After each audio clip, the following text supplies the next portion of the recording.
கடவுளை கண்ணில் காமிங்க, நான் உடனே நம்புறேன் அப்படின்னு நிறைய பேர் பேசி நம்ம கேட்டிருக்கோம். ஆமாம், இந்த கேள்வி எல்லாரும் கேட்குற கேள்வி.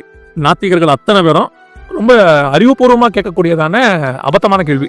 அறிவுபூர்வமாக கேட்குறோம்னு நினச்சிக்கிட்டு கேட்குற கேள்வி தான். நான் ஒரு சின்ன எக்ஸாம்பிள் சொல்கிறேன். நம்மளுக்கு வந்து இன்டெலிஜென்ஸ் இருக்குது, அறிவாற்றல்னு ஒன்று இருக்குது.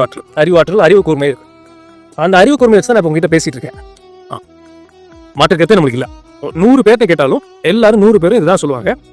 காமன் சென்ஸ் கரெக்டாக இருக்கிற பட்சத்தில் ஒருத்தர் வந்து இதுக்கு மேலே இதில் வந்து எந்த விதமான செகண்ட் ஒப்பீனியன் ஒருத்தர் வராது. நான் கேட்குறேன், அறிவாற்றலை கண்ணில் காமிங்க.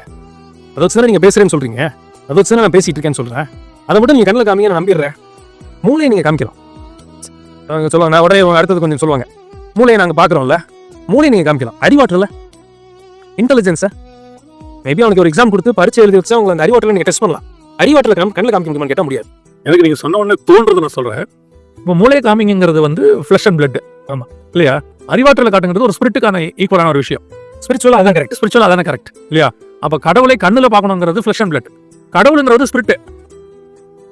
கரெக்ட். அந்த ஸ்பிரிட்ல உள்ளவரை நீங்கள் மூளையை காட்டினா காட்டலாம். ஆனால் அறிவாற்றலை எப்படி காட்ட முடியும்? அதை புரிஞ்சிக்க முடியும், உணர முடியும் இல்லையா? ஒரு இடத்துல உங்களுக்குள்ள அந்த அறிவாற்றல் இருக்குங்கிறத எக்ஸ்பிளைன் பண்ண முடியும், நிரூபிக்க முடியும், டெஸ்ட்டும் பண்ண முடியும். அந்த மாதிரி தான் நீங்கள் கடவுளையும் பார்க்கணும் இல்லையா? இப்போ சொல்றீங்க இல்லையா, இதுக்கு பேர் தான் தியாலஜி. ஓகே.